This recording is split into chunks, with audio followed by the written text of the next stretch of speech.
Alright, welcome back to the shop. Hakas is here, and update for the Tesla Turbine power control board. So the board is basically finished except for the tachometer. I have a custom PCB order that should be in somewhere early next week, and then I can start hooking it up to Arduino. Meter here is analog driven by the Arduino, so it's still an analog output even though it's digital input.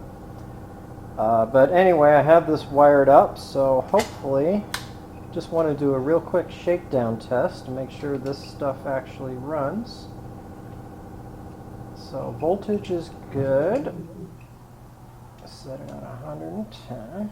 And then I have this, just the first 4 loads on here hooked up. So fingers crossed. Got 1.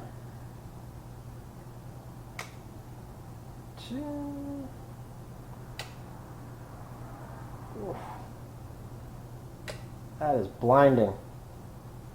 And it says we're drawing about a little over 6 amps, 700 watts, and the meter, I have a kilowatt meter on here too.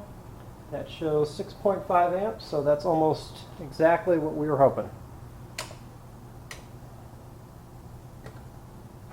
So I think we're going to be in business. Stay tuned and let's hopefully get this finished.